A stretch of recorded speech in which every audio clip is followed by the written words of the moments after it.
Water binds me to your name. As a matter of etymology, the sea came first.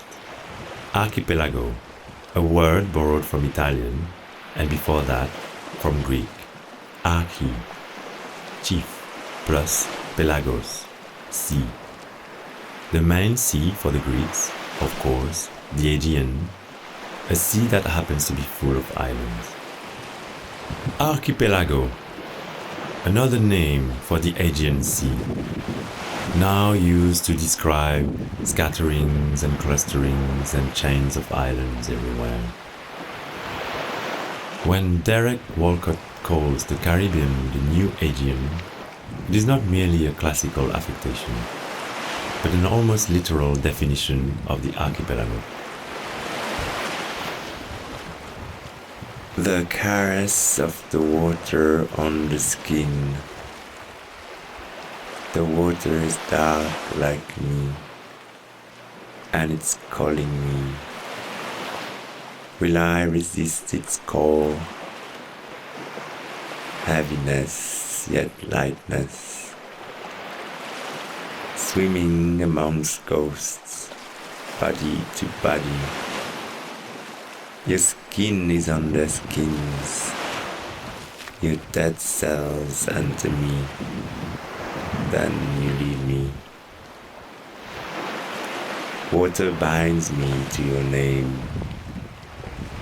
Yardituni bismagil maho.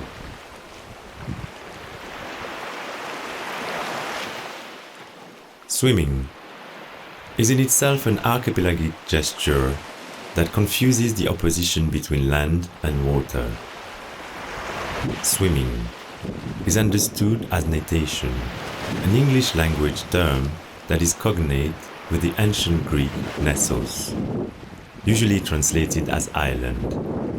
The term emphasizes equally insular and mainland, not only looking out to the sea from the viewpoint of land, but also looking out to land from the viewpoint of sea. It is hard to swim in these waters, knowing what may lie beneath. The porous water, floating, not sharing their weight, floating, a possibility, the temptation not to sink, heavy heart of stone.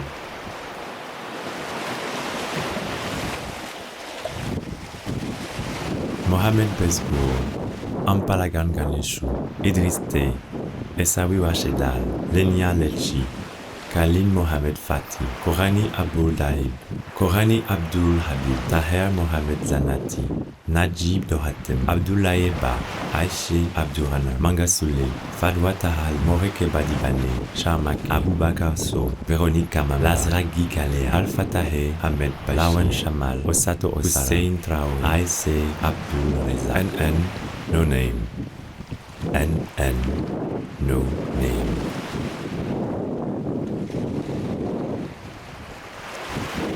Water binds me to your name. Yarbituni bismakal mao. Morocco, Sri Lanka, Tunisia, Kurdistan, Albania, Iraq, Afghanistan, Egypt, Sub-Saharan Africa, Senegal, Somalia, Comoros, Syria, Gambia, Ethiopia, Guinea, Congo, Algeria, Sudan, Nigeria, Ivory Coast, Turkey. Maybe we do live in a world of islands, which can be seen as networks, assemblages, filaments, connective tissues, mobilities, and multiplicities. Maybe the unity is submarine.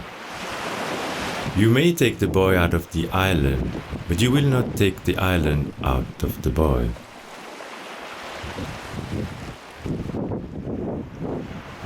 The horizon as a line to define a space, as measurement, as history. The horizon as a line to represent or make visible or invisible. The horizon as a mirror. When they approach me, they see only my surroundings, themselves, or figments of their imagination.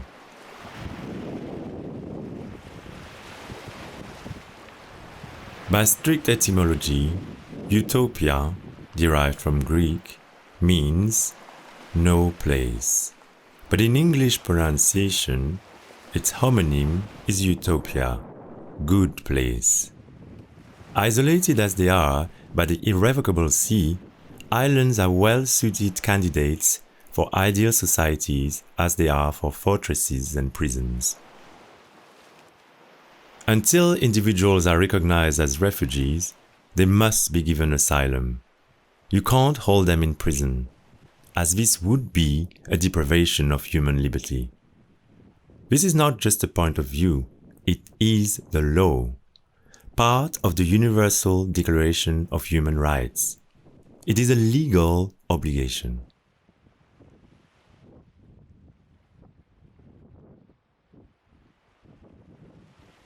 Fear creates boundaries.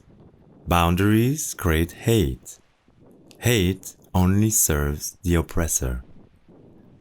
Maybe the unity is submarine. Maybe we need a conceptual nation to embrace those without a home.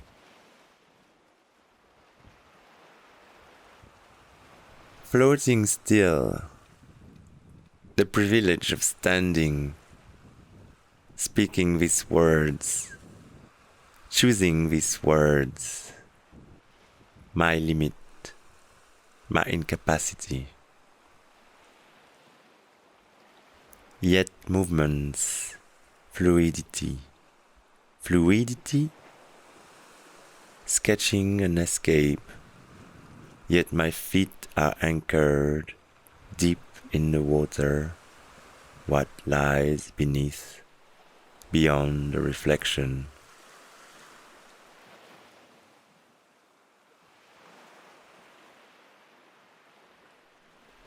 The necessity of speaking for others when they are unable to represent themselves, underscoring what gets lost forever, what becomes unknowable when there is nothing left to see.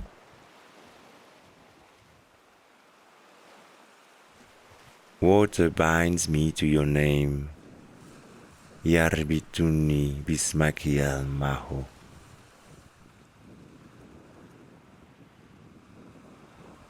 One never frees themselves from their mother tongue, the familiar.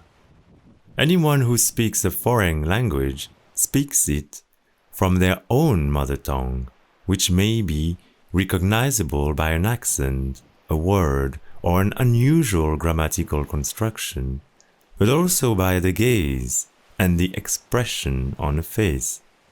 Yes, language has a face.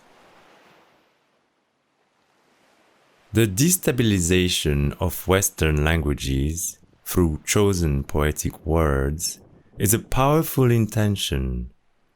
Language is more interesting when not used in a pure way. Water binds me to your name, Yarbituni Bismaki al-Maho.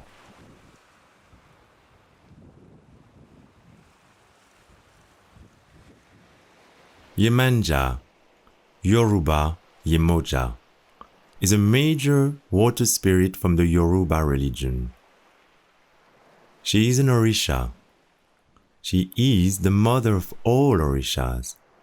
In this case, the patron spirit of rivers, particularly the Ogu River in Nigeria, and oceans in Cuban and Brazilian Orisha religions. She is often syncretized with either Our Lady of Regla in the Afro-Cuban diaspora or various other Virgin Mary figures of the Catholic Church, a practice that emerged during the era of the transatlantic slave trade. Yemanja is motherly and strongly protective, and cares deeply for all her children, comforting them and cleansing them of sorrow. Yemanja is often depicted as a mermaid and is associated with the moon, water, and feminine mysteries. She is the protector of women.